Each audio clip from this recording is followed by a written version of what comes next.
તો આપણે અભ્યાસ કરી રહ્યા છીએ ધોરણ 12 વિષય બાયોલોજી ચેપ્ટર નંબર 6 આનુવંશિકતાનો આણ્વીય આધાર.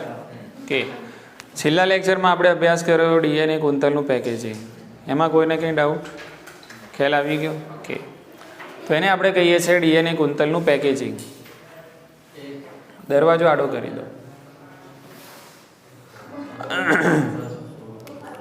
ઓકે, હવે આજનો આપણો જે ટોપિક છે એ છે રૂપાંતરણનો સિદ્ધાંત.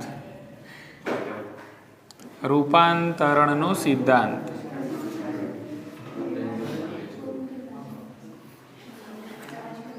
અંગ્રેજીમાં આપણે કહીશું ટ્રાન્સફોર્મિંગ પ્રિન્સિપલ.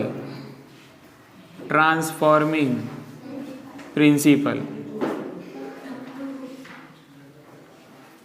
પ્રિન્સિપાલ નહીં હો, પ્રિન્સિપલ. હા, પ્રિન્સિપલ એટલે સિદ્ધાંત. ઓકે, બહુ સરળ પ્રયોગ છે, એકદમ સીધો દિમાગમાં ઉતરી જ જશે, કોઈ સ્કોપ છે જ નહીં કે તમને યાદ ના રહે. હા, ઓકે, એટલે એક અહીંયા આપણે ઉંદરની વાર્તા ભણવાની છે આજે.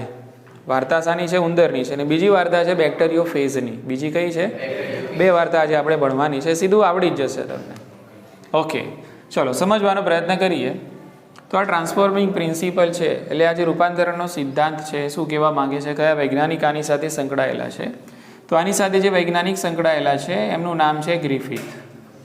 એમનું નામ છે ગ્રિફિથ. ઓકે, તો ગ્રિફિથ નામના વૈજ્ઞાનિકે આ રૂપાંતરણનો જે સિદ્ધાંત છે એનું અવલોકન કર્યું. આ પ્રયોગ છે એનું એમને વર્ણન કર્યું. સમયગાળો એમનો કંઈક છે 1928.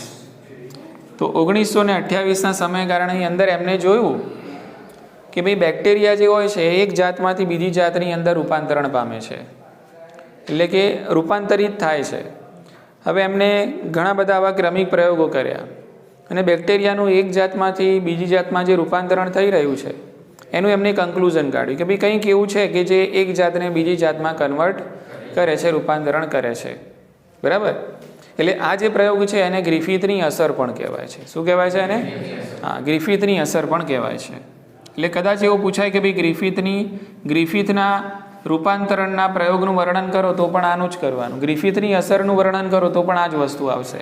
રૂપાંતરણના સિદ્ધાંતનું વર્ણન કરો તો પણ આ જ વસ્તુ આવશે. બરાબર? ઓકે, તો આને આપણે કહીશું ગ્રિફિથ્સ ઇફેક્ટ, એટલે કે ગ્રિફિથની અસર. ઓકે, હવે સમજીએ. તો આ જે પ્રયોગ છે, આ જે અસર છે એની અંદર ગ્રિફિથ સાહેબે શાનો ઉપયોગ કરે છે? તો ગ્રિફિથ સાહેબ અહીંયા ઉપયોગ કરે છે સ્ટ્રેપ્ટોકોકસ ન્યુમોની બેક્ટેરિયાનો.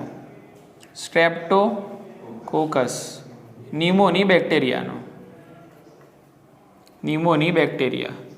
પોતાના પ્રયોગમાં સ્ટ્રેપ્ટોકોકસ ન્યુમોની બેક્ટેરિયાનો અહીંયા ઉપયોગ કરવામાં આવે છે. હવે હું પૂછું કે ભાઈ સ્ટ્રેપ્ટોકોકસ ન્યુમોની શું કરે? તમે કહો સર આનાથી ન્યુમોનિયાનો ચેપ થાય. બરાબર ને? ઓકે, હવે એમણે શું કર્યું? તો આ જે સ્ટ્રેપ્ટોકોકસ ન્યુમોની છે એ સ્ટ્રેપ્ટોકોકસ ન્યુમોની છે એનું તમે જ્યારે સંવર્ધન કરો તો આ બેક્ટેરિયાની તમને બે જાતો જોવા મળે. સ્ટ્રેપ્ટોકોકસ ન્યુમોની બેક્ટેરિયાનું તમે સંવર્ધન કરશો યોગ્ય સંવર્ધન માધ્યમ ઉપર તો તમને બેક્ટેરિયાની કેટલી? બે જાતો જોવા મળશે. ઓકે, સમજવાની દ્રષ્ટિએ અહીંયા હું આ રીતે બતાવી દઉં છું. બરાબર? કે એક બેક્ટેરિયાની જે સ્ટ્રેપ્ટોકોકસ ન્યુમોની એક જે જાત છે એ બનવાની છે બિનઝેરી. એ કેવી બને છે? બિનઝેરી. હવે બિનઝેરી એટલે એને કહેવાય નોન પેથોજેનિક. Non pathogenic. બરાબર? કે અથવા તો તમે આને આ જે જાત છે એને નામ આપવામાં આવે છે આર જાત. શું કહીશું આપણે આને? આર જાત. જાતને અંગ્રેજીમાં કહેવાય સ્ટ્રેન. જાતને કહેવાશે સ્ટ્રેન.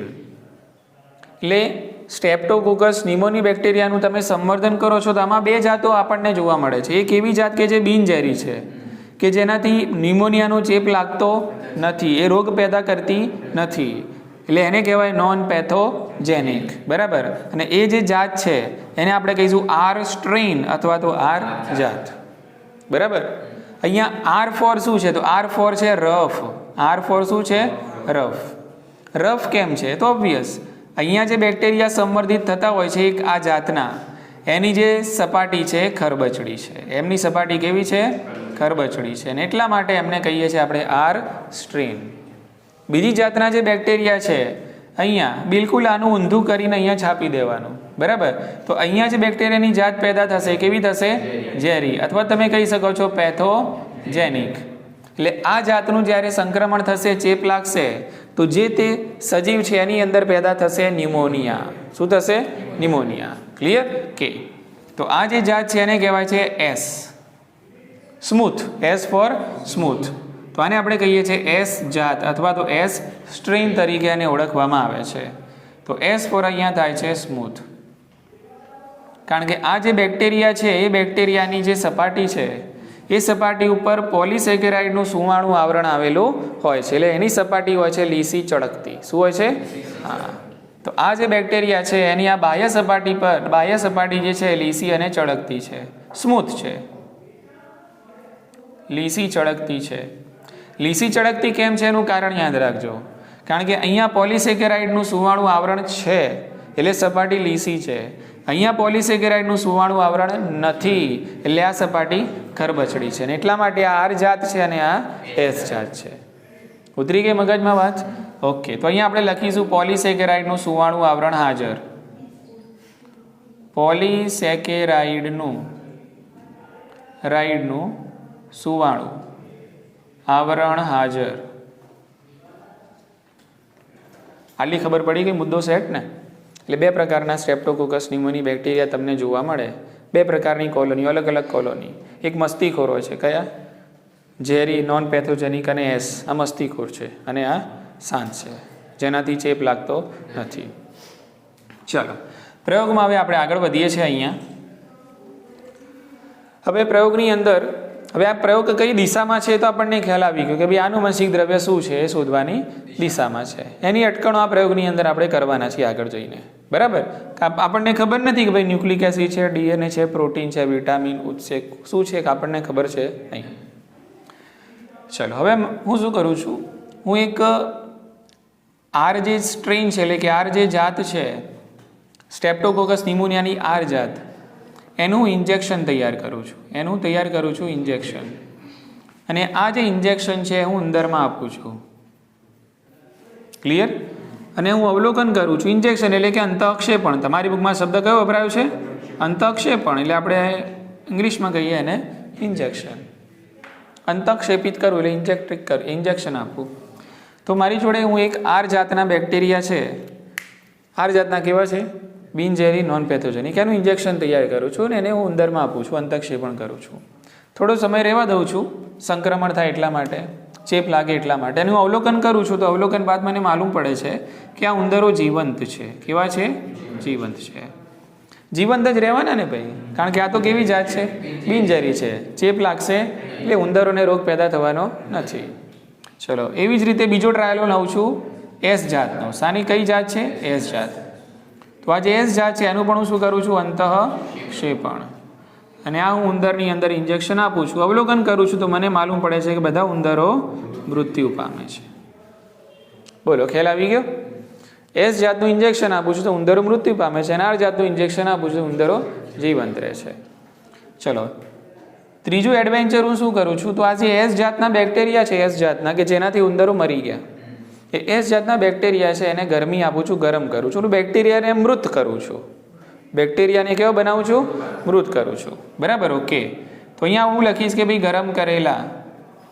ગરમ કરેલા એસ જાતના બેક્ટેરિયા.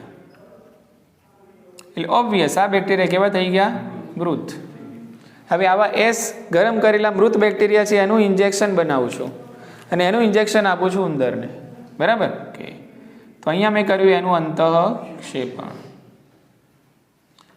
ઉંદરોને આપું છું. તો જોવા મળે છે કે ભાઈ ઉંદરો કેવા રહે છે? જીવંત રહે છે. બોલો, સમજાયું આ કે ના? ચલો ત્રીજું એડવેન્ચર આપણે એવું કંઈ કરીએ છીએ, મિક્સિંગ કરીએ છીએ.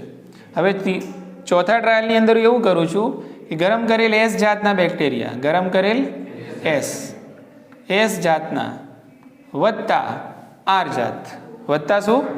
ગરમ કરેલી નહીં, આર જાત જે અહીંયા જે આપ્યું હતું ને એ જ વસ્તુ અહીંયા. બરાબર? ઓકે. ગરમ કરેલા એસ જાતના અને બીજા કયા છે? આર જાતના.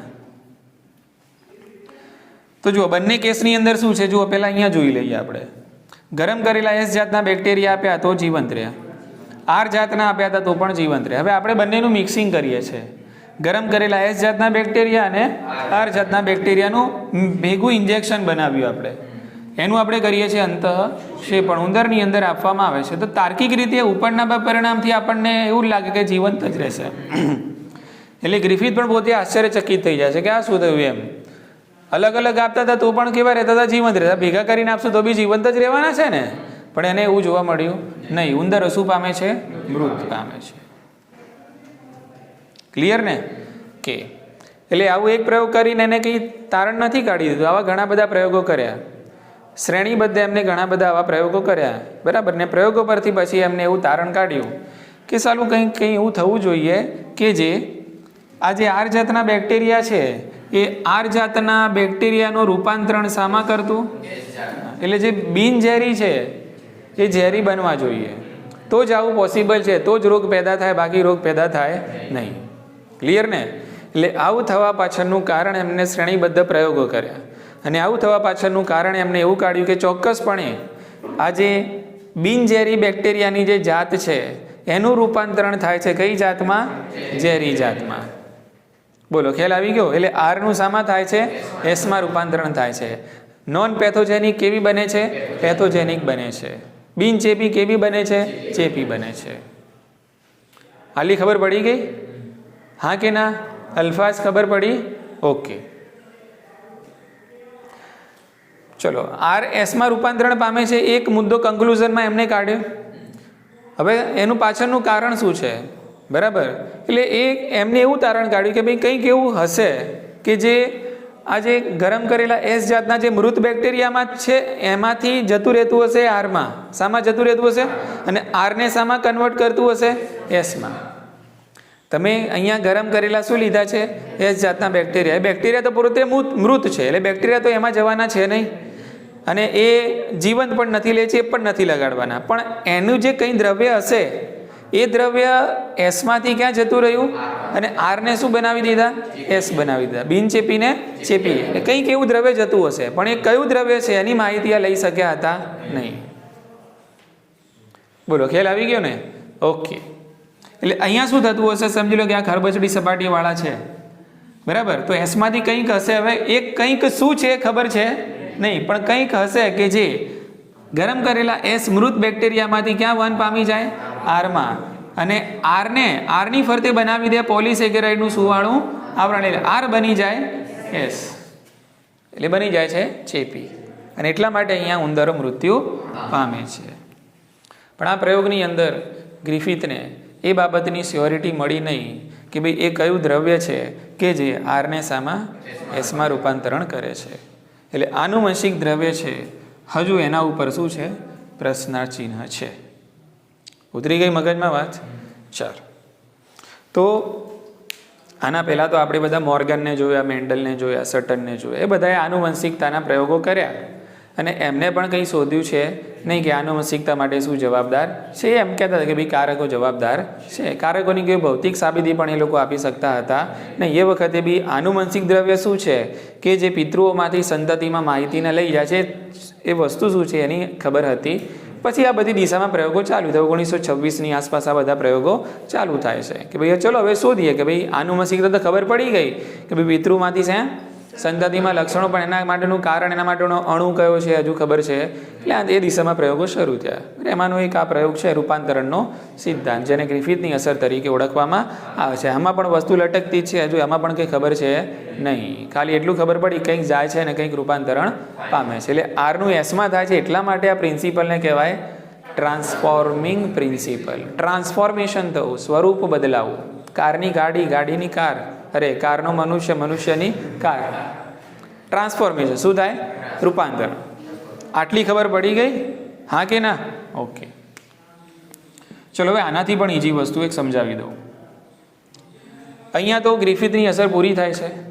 હાથમાં આનુવંશિક દ્રવ્યના નામે શૂન્ય છે અત્યારે, હાલ તો કશું છે નહીં. હવે તમારી બુકની અંદર સમયગાળો આપેલો છે 1944નો, એટલે કે 33થી લઈને કે 44 સુધીનો સમયગાળો છે. એના પહેલાં એવું માનવામાં આવતું હતું કે આનુવંશિક દ્રવ્ય પ્રોટીન છે. આનુવંશિક દ્રવ્ય કેવું છે? હા, એવું માનવામાં આવતું કે આનુવંશિક દ્રવ્ય પ્રોટીન છે. એના પણ કોઈ ઠોસ પુરાવા હતા નહીં કે ભાઈ આનુવંશિક દ્રવ્ય પ્રોટીન જ છે એવું કંઈ પ્રયોગોથી સાબિત થયેલું હતું. હવે માન્યતા તો જેને જે રાખ્યું એ રાખે, માન્યતા પણ કોઈની બરાબર છે એ માલિકી નથી. હવે પ્રયોગો ચાલુ થાય છે. 3 વૈજ્ઞાનિકો પ્રયોગો કરે છે. એમાંથી એક વૈજ્ઞાનિકનું નામ છે એવરી. એક વૈજ્ઞાનિકનું નામ શું છે? એવરી છે. બીજા છે મેકલિઓઇડ અને મેકકાર્ટી. ત્રીજા છે મેકકાર્ટી. આ 3 વૈજ્ઞાનિકોના તમે નામ પહેલાં યાદ રાખી લેજો. એવરી, મેકલિઓઇડ અને મેકકાર્ટી. બરાબર.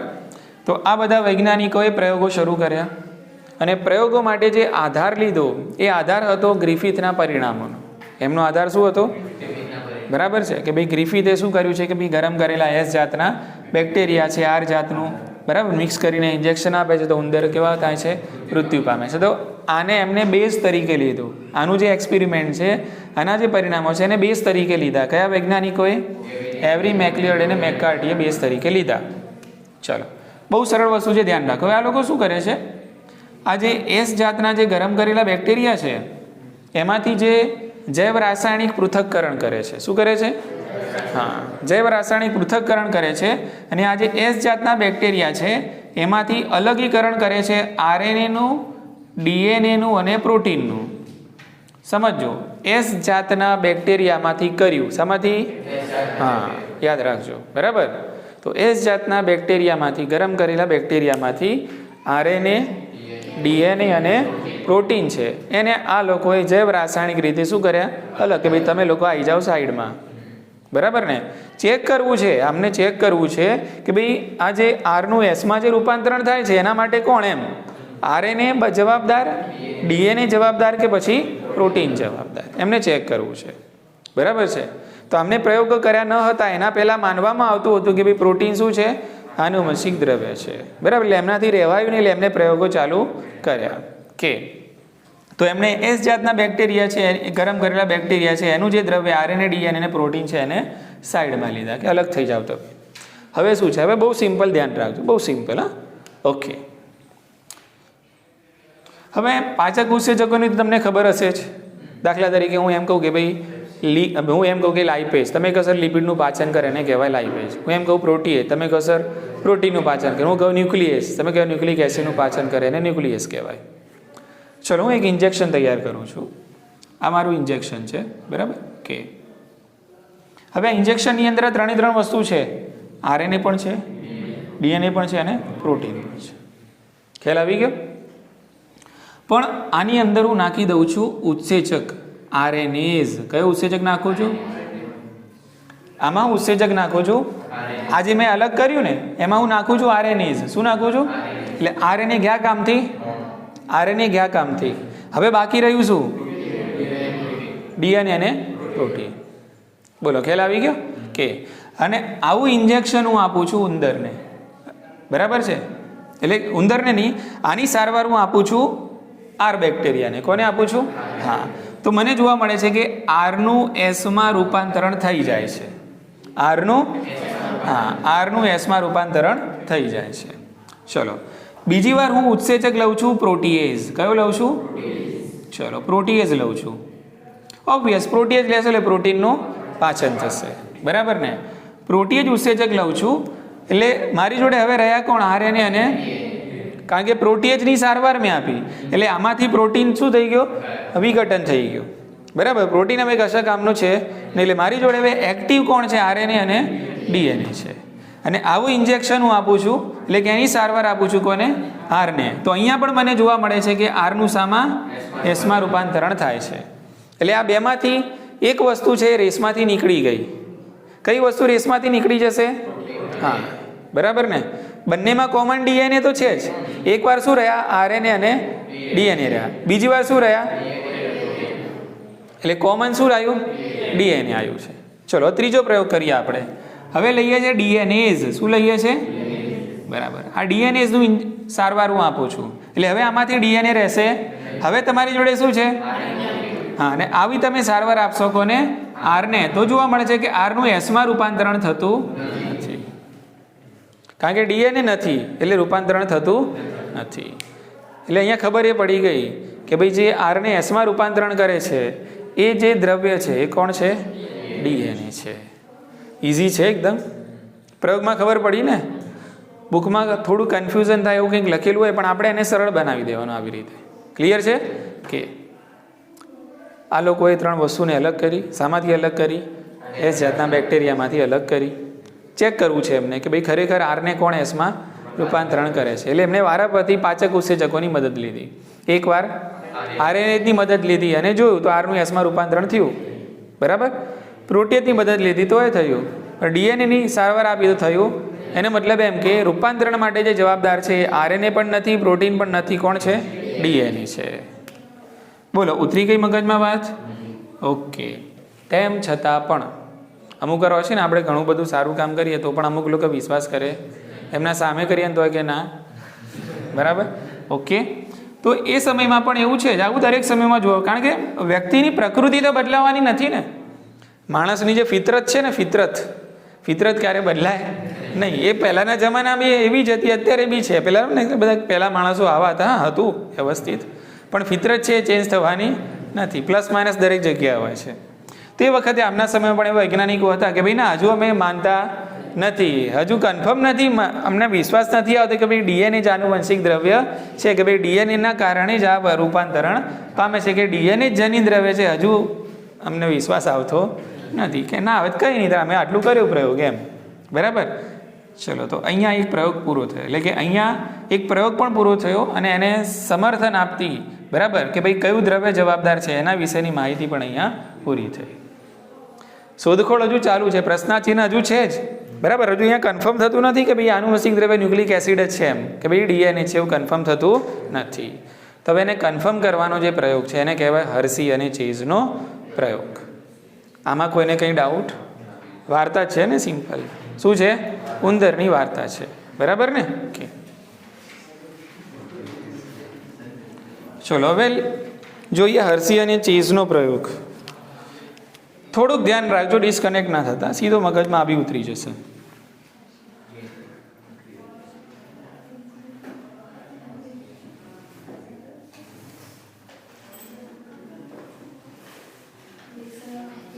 ચલો યાદ રાખશો, અહીંયા આખા નામ તમને આપેલા છે. આલ્ફ્રેડ હર્સી છે અને માર્થા ચેઝ. આલ્ફ્રેડ હર્સી અને માર્થા ચેઝ. ઓકે. પ્રયોગ કઈ દિશામાં છે? સીધી દિશામાં, એટલે આનુવંશિક દ્રવ્યની શોધની દિશામાં છે. આનુવંશિક દ્રવ્ય શોધવા નીકળ્યા છીએ આપણે, કે આનુવંશિક દ્રવ્ય કયું છે કન્ફર્મ કરવા નીકળ્યા છીએ, એની દિશામાં પ્રયોગ આગળ વધે છે. પ્રયોગ કરે છે હર્સી અને ચેઝ. ક્લિયર? ચાલો, હવે પ્રયોગ શાના ઉપર કરે છે, એમાં શાનો ઉપયોગ કરવામાં આવે છે? તો હર્સી અને ચેઝ જે પોતાના પ્રયોગની અંદર ઉપયોગમાં લે છે એ છે બેક્ટેરિયોફેજ વાયરસ. બેક્ટેરિયોફેજ વાયરસ. હવે બેક્ટેરિયોફેજ વાયરસને એમણે કેમ ઉપયોગમાં લીધા તેનું કારણ છે. બેક્ટેરિયોફેજ નામ આપણા માટે નવું નથી, ચવાઈ ગયેલું. કેવું નામ છે? ચવાઈ ગયેલું. 11મા ધોરણથી ચાવતા આવીએ છીએ. તો આ છે બેક્ટેરિયોફેજ વાયરસ. કંઈક આ રીતે લેન્ડિંગ કરે, બેક્ટેરિયા પર લેન્ડ થાય આ રીતે પહેલાં. બરાબર. પછી એનો પગ પેસારો કરે અને પછી એનું આનુવંશિક દ્રવ્ય મોકલે કોની અંદર? બેક્ટેરિયા. બોલો, ખ્યાલ આવી ગયો ને? ઓકે. એટલે આ બેક્ટેરિયા છે અને આ શું છે? વાયરસ. પણ વાયરસનું નામ છે બેક્ટેરિયોફેજ, કારણ કે બેક્ટેરિયાને ચેપ લગાડે છે, ભક્ષણ કરે છે એટલા માટે. બરાબર ને? આને કહેવાય ચોરપે મોર. શું કહેવાય? કારણ કે બેક્ટેરિયા પોતે પણ લોકોને ચેપ લગાડે ને. બેક્ટેરિયા બી છૂટવાનું છે, એને પણ કોણ ચેપ લગાડશે? વાયરસ. આને ચોરપે મોર કહેવાય. બરાબર. ચલો, આનું આનુવંશિક દ્રવ્ય અંદર જવાનું આપણને ખબર નથી કયું છે, ખબર નથી. આપણે માની લઈએ કે આનુવંશિક દ્રવ્ય જાય છે, એટલે બેક્ટેરિયા શું કે બેક્ટેરિયા છેતરાઈ જાય બિચારો, કે આ એનું છે માની લે છે. આ છે અસલમાં કોનું આનુવંશિક દ્રવ્ય? વાયરસનું, બેક્ટેરિયોફેજનું છે. પણ બેક્ટેરિયા એવું માની લે છે કે આ શું છે?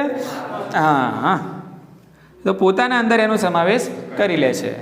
એટલે જ્યારે બેક્ટેરિયાનું જનીન દ્રવ્ય એક્સપ્રેસ થતું હશે, એટલે બેક્ટેરિયાના જનીન દ્રવ્યમાંથી જે બનતું હશે એમાંથી આ જે વાયરસનું જે જનીન દ્રવ્ય છે એમાંથી પણ હવે અહીંયા બનવાની વાયરસની બધી કોપીઝ સ્વયંજનન થાય છે. શું થાય છે આની અંદર બેક્ટેરિયામાં? હા, નવી નવી કોપીઓ તૈયાર થાય છે. કોની? બેક્ટેરિયોફેજની. એટલે આના પરથી ખબર આપણને પડી જાય એમ ખબર શું પડે કે ભાઈ બેક્ટેરિયોફેઝમાંથી કંઈક એવું જતું હશે, શું જાય છે ખબર છે નહીં, કંઈક એવું જતું હશે કે જેના કારણે બેક્ટેરિયાની અંદર બેક્ટેરિયોફેઝ વાયરસ છે એનું સ્વયંજનન થાય છે. ઉધરી મગજમાં કિસ્સો ખબર પડી ને કે ભાઈ હર્સી અને ચેઝે આનુવંશિક દ્રવ્ય છે શોધવાની દિશામાં પ્રયોગ શરૂ કર્યો. એમણે પોતાના પ્રયોગની અંદર બેક્ટેરિયોફેઝ વાયરસનો ઉપયોગ કર્યો. બેક્ટેરિયોફેઝ વાયરસ બેક્ટેરિયાને શું લગાડે છે? ચેપ લગાડે છે, અને બેક્ટેરિયા એમનું આનુવંશિક દ્રવ્ય પોતાનું સમજી લે છે. ખ્યાલ આવી ગયો ને કે અને બેક્ટેરિયાની અંદર બેક્ટેરિયોફેઝનું સ્વયંજનન થતું હોય છે. આટલું આ સ્ટેજ 1 પૂરું થયું. શું થયું? સ્ટેજ 1. ઓકે, આગળ હવે શું છે ધ્યાન રાખો. હવે આપણે પ્રયોગ કરવો છે, આપણે હર્સી અને ચેઝનો પ્રયોગ કરવો છે. તો મારી જોડે જોઈએ ઘણા બધા બેક્ટેરિયોફેઝ. બોલો હા કે ના? પ્રયોગ કરવો છે, બેક્ટેરિયાને તમારે ચેપ લગાડવા છે, તો મારી જોડે ઘણી બધી કોપીઝ જોઈશે બેક્ટેરિયોફેઝ વાયરસની. તો અહીંયા બે અલગ અલગ પેટર્નથી બેક્ટેરિયોફેઝ વાયરસ છે એનું હું સંવર્ધન કરું છું, બે અલગ અલગ પેટર્નથી. બરાબર, બે સેક્શનમાં હું સંવર્ધન કરું છું. અહીંયા મારી જોડે છે આજે સંવર્ધન કરવા માટેની પ્લેટ. આની અંદર મેં ભર્યું છે સંવર્ધન માધ્યમ, આમાં પણ મેં ભર્યું છે સંવર્ધન માધ્યમ. સરખું જ છે, કોઈ ફરક છે નહીં. બંને સંવર્ધન માધ્યમ કેવા છે? સરખા જ છે. પણ અહીંયા જે સંવર્ધન માધ્યમ છે કે જેમાં હું બેક્ટેરિયોફેઝનું સંવર્ધન કરવાનો છું, એ સંવર્ધન માધ્યમમાં જે સલ્ફર નાખેલું છે એ સલ્ફર મેં બનાવ્યું છે રેડિયો એક્ટિવ. શું બનાવ્યું છે? ઓકે, રેડિયો એક્ટિવ સલ્ફર એટલે S35. રેડિયો એક્ટિવ સલ્ફર એટલે કે S35. બરાબર ને? અચ્છા, આ બીજું જે સંવર્ધન માધ્યમ છે એની અંદર મેં જે રેડિયો એક્ટિવ બનાવ્યું છે ફોસ્ફરસને. કોને બનાવ્યું છે? ઓકે, તો અહીંયા ફોસ્ફરસ રેડિયો એક્ટિવ છે, અહીંયા સલ્ફર રેડિયો એક્ટિવ છે. એનો મતલબ એવું નહીં અહીંયા ફોસ્ફરસ નથી, છે પણ રેડિયો એક્ટિવ નથી. અહીંયા સલ્ફર નથી એવું નહીં, સલ્ફર બી છે પણ રેડિયો એક્ટિવ નથી. કન્ટેન્ટ બંનેમાં સરખું જ છે, સંવર્ધન માધ્યમ બંનેમાં સરખું જ છે. બરાબર, પણ ફરક એટલો છે કે આની અંદર સલ્ફર રેડિયો એક્ટિવ નાખ્યું છે, આની અંદર ફોસ્ફરસ રેડિયો એક્ટિવ નાખ્યું છે. તો આવા બે અલગ અલગ રેડિયો એક્ટિવ ધરાવતા સંવર્ધન માધ્યમમાં હું અલગ અલગ પ્રકાર અલગ અલગ શું કરું છું? બેક્ટેરિયોફેઝનું સંવર્ધન કરું છું. કેસ ખબર પડી? આટલો ઇઝી? ઓકે, આનાથી બી ઇઝી હવે આવશે, ધ્યાન રાખો. તો હું એક આ પ્લેટ પર બેક્ટેરિયોફેઝ ઉછેરું, એક આ પ્લેટ પર ઉછેરું છું. બરાબર, હવે આપણે જાણી ગયા કે 11મા ધોરણની અંદર ભણે કે કેટલાક પ્રોટીન હોય છે એમાં એમિનો એસિડ જે આવેલા હોય સલ્ફર યુક્ત હોય છે. દાખલા તરીકે સિસ્ટીન અને મિથિયોનિન. શું? સિસ્ટીન અને મિથિયોનિન એવા એમિનો એસિડ છે કે જેની અંદર સલ્ફર આવેલો હોય છે, જેને આપણે સલ્ફર યુક્ત એમિનો એસિડ કહીએ છીએ. બરાબર, ઓકે. ચલો, પ્રોટીનની વાત નીકળી તો આપણે બેક્ટેરિયોફેઝ એટલે વાયરસને તો કેમ ભૂલી શકીએ? બરાબર, તો આ વાયરસની આપણે વાત કરી આની અંદર. તો આ જે આવરણ છે પ્રોટીનનું બનેલું હોય છે. બોલો હા કે ના? જેને તમે કેપ્સિડ કહેતા હતા. શું કહેતા હતા? કેપ્સિડ. બોલો, ખ્યાલ આવી ગયો? તો બેક્ટેરિયોફેઝની અંદર આ જે કેપ્સિડ આવરણ આવેલું છે કે જે પ્રોટીનનું બનેલું છે. પ્રોટીનમાં ઘણા બધા એમિનો એસિડ એવા હશે કે જે શાના બનેલા હશે? સલ્ફરના બનેલા હશે. બોલો હા કે ના? બરાબર, ઓકે. એટલે અહીંયા શું થશે જુઓ, અહીંયા તમે જે બેક્ટેરિયોફેઝ ઉછેરી રહ્યા છો એમાં આ જે પ્રોટીનનું જે આવરણ છે એ બનવાનું રેડિયો એક્ટિવ. પ્રોટીનનું આવરણ શું બનશે અહીંયા? હા, પ્રોટીનનું અહીંયા આવરણ બનવાનું રેડિયો એક્ટિવ. કારણ કે પ્રોટીનમાં શું હોય છે? સલ્ફર. ઇન ધ સેન્સ કે એમિનો એસિડમાં શું હોય છે? સલ્ફર. એટલે અહીંયાથી જે સલ્ફર લેવાના દ્રાવણમાંથી એ સલ્ફર બધું કયું જવાનું? Radio active. ખ્યાલ આવી ગયો? અને અહીંયા જે કેપ્સિડનું આવરણ બને છે, જે પ્રોટીનનું આવરણ બનશે એ પ્રોટીનનું આવરણ બની જશે શું? Radio active. એટલે તમે જે બેક્ટેરિયોફેઝનું સંવર્ધન સલ્ફર રેડિયો એક્ટિવ યુક્ત માધ્યમમાં કરી રહ્યા છો એ માધ્યમની અંદર ઉછેરાતા જે બેક્ટેરિયોફેઝ છે એમાં પ્રોટીનનું આવરણ થાય રેડિયો એક્ટિવ. બોલો, ખ્યાલ આવી ગયો? ઓકે, ચલો આ બાજુ આવીએ અહીંયા. બરાબર, ઓકે. ચલો અહીંયા આપણે જોઈએ છીએ આ પણ બેક્ટેરિયોફેઝ અહીંયા પણ ઉછરી રહ્યા છે, આ બધા બેક્ટેરિયોફેઝ ઉછરી રહ્યા છે અહીંયા. હવે બેક્ટેરિયોફેઝની અંદર તો શું છે ભાઈ? આ ન્યુક્લિક એસિડ. શું છે? આ ન્યુક્લિક એસિડ છે. એટલે આને આપણે માનીએ કે ડીએનએ છે. શું છે? આ ડીએનએ. હવે ફોસ્ફરસ ડીએનએમાં હોય જ ને. ફોસ્ફોડાયસ્ટર બંધ હોય છે, એનો મતલબ એમ કે ફોસ્ફેટ સમૂહ હોય છે એટલે ફોસ્ફરસ છે. એટલે તમે જ્યાં ફોસ્ફરસ રેડિયો એક્ટિવ છે એવા સંવર્ધન માધ્યમમાં તમે જે બેક્ટેરિયોફેઝનું સંવર્ધન કરી રહ્યા છો એ બેક્ટેરિયોફેઝમાં રેડિયો એક્ટિવ શું થશે? તો રેડિયો એક્ટિવ શું થવાનું? ડીએનએ થવાનું. ધ્યાન રાખો. બોલો, ખ્યાલ આવી ગયો ને? ઓકે, તો અહીંયા જે બેક્ટેરિયોફેજ ઉછરી રહ્યા છે ફોસ્ફરસ રેડિયોએક્ટિવ વાળા માધ્યમમાં, તો એમાં એમનું ડીએનએ રેડિયોએક્ટિવ થયું. શું થયું? હા, અને અહીંયા પ્રોટીનનું આવરણ છે શું થયું? રેડિયોએક્ટિવ થયું. અહીંયા ડીએનએ રેડિયોએક્ટિવ થયું નહીં. બોલો, સમજી ગયા ને? અહીંયા પ્રોટીનનું આવરણ રેડિયોએક્ટિવ છે, અહીંયા કોણ છે? ડીએનએ રેડિયોએક્ટિવ છે. ઇઝી? ઓકે, ધ્યાન રાખો. તો આપણી જોડે આવા બે અલગ અલગ બેક્ટેરિયોફેજ રેડી છે. એક બેક્ટેરિયોફેજનો લોટ એવો છે કે જેમાં પ્રોટીન રેડિયોએક્ટિવ છે, એક બેક્ટેરિયોફેજનો લોટ એવો છે કે જેમાં ડીએનએ રેડિયોએક્ટિવ છે. કેમ થયા ખબર પડી ગઈ? ચલો વધીએ આગળ. એનાથી પણ સરળ વસ્તુ ધ્યાન રાખો. હવે આપણે બેક્ટેરિયોફેજને કહેવાનું કે જાઓ જીલો આપની જિંદગી. શું કહેવાનું? છોડી મૂકવાને એમને કે જાઓ તમે હવે ચેપ લગાડો કોને? બેક્ટેરિયાને. બોલો, ખ્યાલ આવી ગયો ને? ચલો, હવે એ બી પાછા અલગ અલગ લોટમાં જ મોકલવાના. આ રીતે. તો અહીંયા આપણી જોડે છે બેક્ટેરિયા. આ બેક્ટેરિયા છે અને બેક્ટેરિયાનું નામ છે ઈ કોલાઈ. કશું યાદ ના આવેલો, છેલ્લે શું હોય? ઈ કોલાઈ. પણ ઈ કોલાઈ જ છે, બરાબર? એવું નથી કે યાદ નથી અને લખીએ છીએ આપણે, એવું નથી. આમાં જે બેક્ટેરિયાનો ઉપયોગ કરવામાં આવ્યો કયા છે? ઈ કોલાઈ બેક્ટેરિયા. હવે ઈ કોલાઈ બેક્ટેરિયા પાછળ છોડી મૂકવામાં આવે છે કોને? બેક્ટેરિયોફેજ વાયરસ. કે જાઓ તમે લોકો ચેપ લગાડો. ઓકે, તો આ રીતે પહેલાં બેક્ટેરિયોફેજ વાયરસ છે એ લેન્ડ કરે છે. આ લેન્ડિંગ કહેવાય. શું કહેવાય આને? લેન્ડિંગ કહેવાશે. પછી પંચિંગ થશે અહીંયા, અને પછી એમનું આનુવંશિક દ્રવ્ય શું છે ખબર નથી, જે પણ હશે એ આનુવંશિક દ્રવ્ય આની અંદર બેક્ટેરિયાની અંદર શું થશે?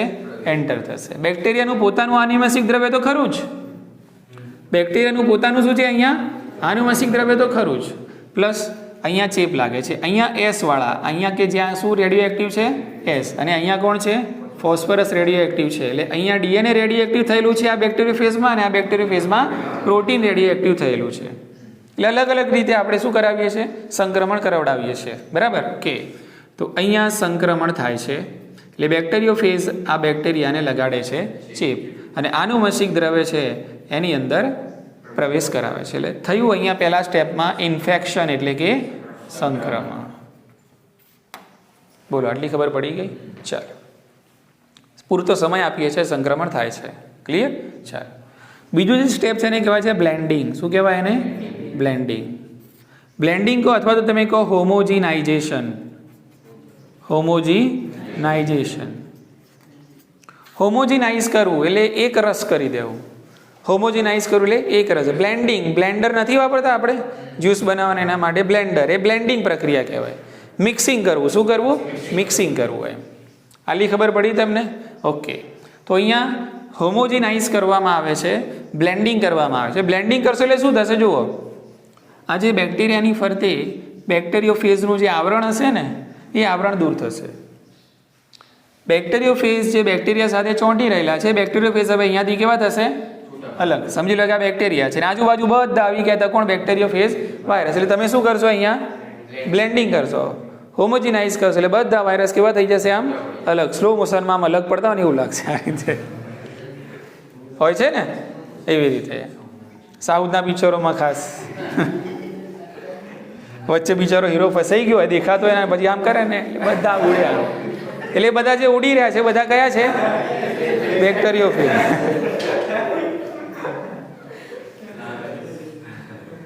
ચલો વધીએ આગળ. હવે મુદ્દો આપણે આ વસ્તુ સમજવાનું છે, બરાબર? આપણે સાઉથ પર પીએચડી કરવાની નથી.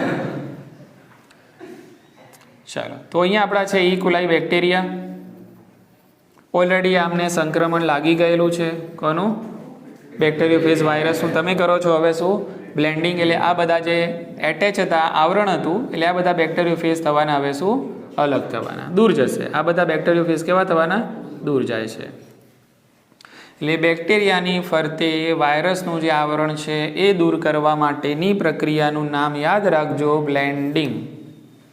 ઉતરી મગજમાં વાત? ઓકે.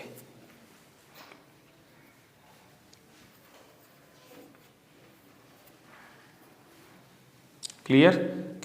ચલો, હવે આપણે અલગ કરવા છે આ જે બેક્ટેરિયોફેજ વાયરસને બેક્ટેરિયાથી આપણે શું કરવા છે? અલગ કરવા છે. ઓબ્વિયસ. હવે તમે પણ તાર્કિક રીતે કહી દો કે સર ફેજ પાર્ટિકલ છે એમની ઘનતા ઓછી હોય, હલકા છે. કેવા છે? હલકા. બરાબર? ઓકે. અને આ બેક્ટેરિયોફેજ છે એમની ડેન્સિટી વધારે, એટલે કેવા કણો છે? ભારે કણો છે.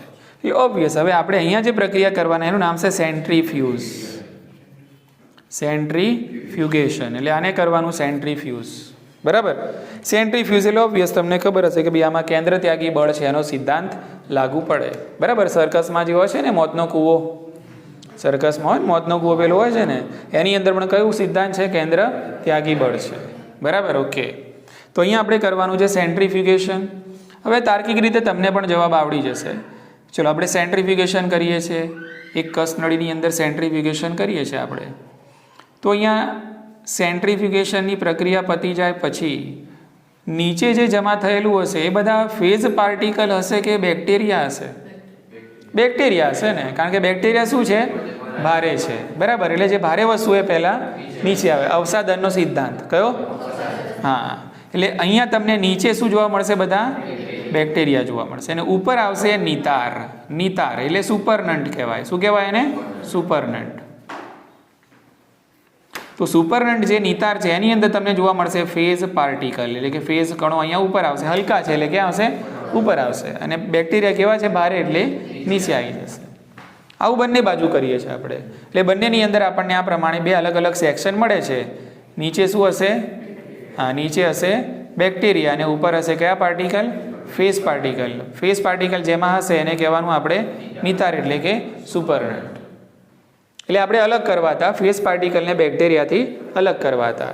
એટલા માટે આપણે કર્યું અહીંયા સેન્ટ્રીફ્યુગેશન. સેન્ટ્રીફ્યુજ કર્યું આને. એટલે ફેઝ અલગ થઈ ગયા, બેક્ટેરિયા અલગ થઈ ગયા. ક્લિયર છે? ઓકે. હવે અવલોકન છે. શું છે? હવે અવલોકન છે. હવે અવલોકનમાં શું કરવાનું છે કે ચેક કરવાનું કે રેડિયો એક્ટિવિટી ક્યાં ગઈ એમ.